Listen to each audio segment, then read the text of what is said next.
Shalom, selamat malam Bapak Ibu Saudara yang dikasihi Tuhan Yesus Kristus. Selamat berjumpa dalam renungan pada malam hari ini. Salam sejahtera buat saudara semua dimanapun saudara berada. Damai dan sukacita oleh Roh Kudus melimpah senantiasa dalam hati dan kehidupan saudara semua. Sebelum kita mendengarkan renungan firman Tuhan, mari kita berdoa. Tuhan Allah Bapa kami dalam surga, Bapa dalam nama Tuhan Yesus Kristus yang selalu Immanuel bersama dengan kami. Kami bersyukur untuk penyertaan Tuhan di sepanjang hari ini. Kami boleh melewati semuanya dengan kekuatan dan pertolongan Tuhan. Saat ini kami mau mendengar sabda kebenaran firman-Mu.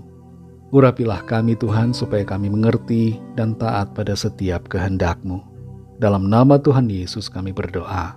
Haleluya. Amin. Saudara yang dikasihi Tuhan, ayat renungan kita pada saat ini terdapat dalam 1 Tawarik pasal 2 ayat yang ketiga. Tertulis demikian.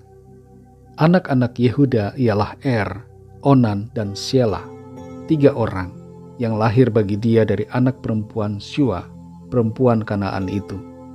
Tetapi Er, anak sulung Yehuda itu, adalah jahat di mata Tuhan, maka ia membunuhnya. Saudara yang dikasihi Tuhan, Tim Hansel menulis sebuah buku dengan judul When I Relax, I Feel Guilty.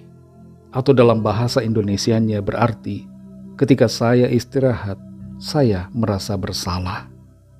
Dalam bukunya itu ia menuliskan berbagai hal yang diinginkan orang dari Tuhan.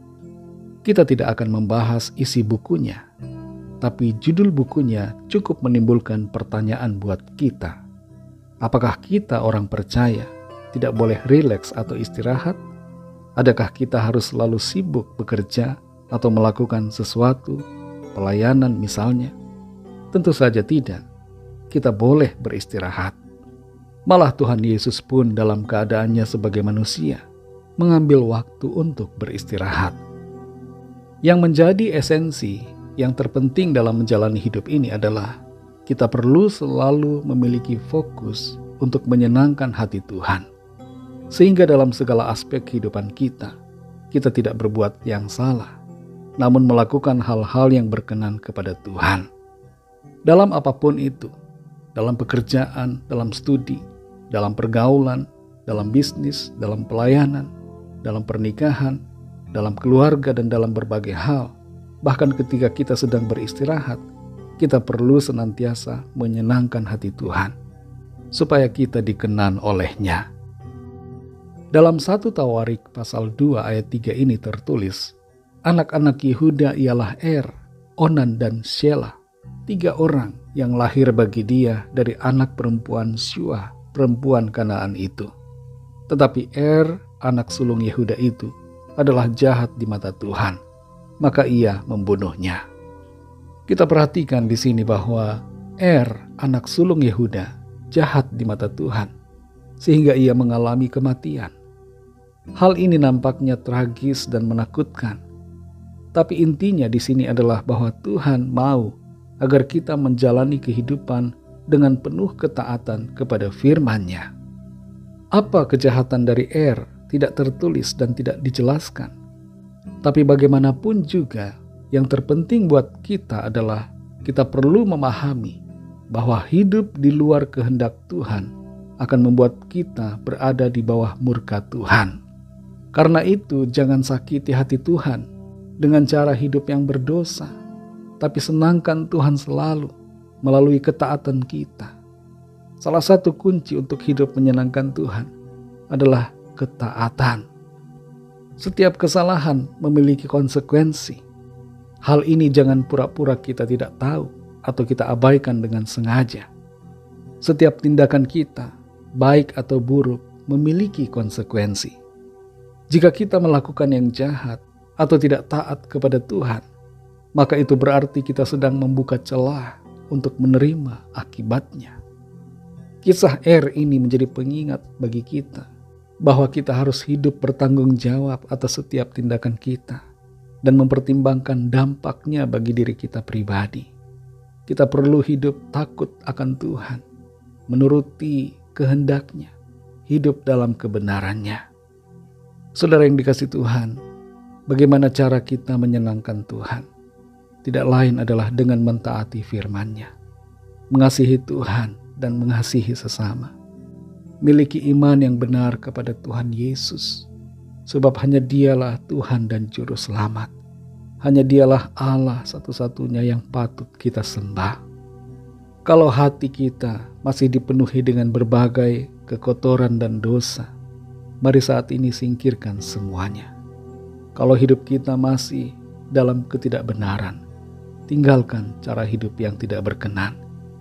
Jalanilah hidup yang menyenangkan hati Tuhan, yang dikenan oleh-Nya, supaya kehidupan kita selalu ada dalam berkat dan kasih karunia-Nya.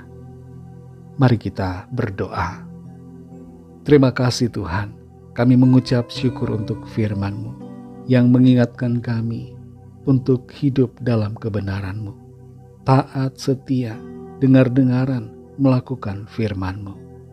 Tolong kami ya Tuhan, pimpin kami ya Roh Kudus, supaya kehidupan kami, baik dalam pikiran, perkataan, dan perbuatan kami, selalu menyenangkan hati Tuhan.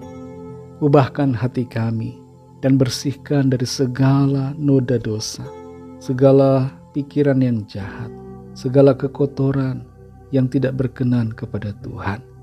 Penuhi hati kami dengan kekudusan-Mu, sehingga kehidupan kami senantiasa bersih dan berkenan di hadapan Tuhan. Terima kasih Tuhan, kami bersyukur. Firman-Mu terus menuntun kami untuk hidup dalam kebenaran-Mu. Malam hari ini kembali kami akan beristirahat. Kami mohon berkat perlindungan Tuhan atas kami semua. Berikan kami tidur yang nyenyak, berikan kami ketenangan dan istirahat yang baik di sepanjang malam ini. Bangunkan kami kembali besok pagi dengan kekuatan yang baru, dengan tubuh yang sehat dan roh yang kuat di dalam Tuhan. Kami bawa kepadamu setiap pergumulan kami. Biarlah tangan Tuhan menjamah dan melawat setiap kami, dan menyatakan kuasa mujizat pertolongan-Mu bagi kami. Berkatilah ya Tuhan bangsa dan negara kami Indonesia, dan juga semua bangsa di dunia ini. Berikanlah keamanan, kedamaian, dan kesejahteraan. Dan lawatlah setiap orang dari segala bangsa, supaya mereka percaya kepadamu. Ampunilah kami Tuhan akan kesalahan kami, seperti kami juga mengampuni orang yang bersalah kepada kami. Dan pimpin kami selalu untuk hidup semakin serupa dengan Tuhan. Terima kasih ya Bapa. Dalam nama-Mu yang kudus, nama Tuhan Yesus Kristus, kami sudah berdoa dan mengucap syukur. Haleluya. Terimalah berkat Tuhan. Tuhan memberkati engkau dan melindungi engkau. Tuhan menyinari engkau dengan wajah-Nya dan memberikan kasih karunia. Tuhan menghadapkan wajah-Nya kepadamu dan memberikan damai sejahtera.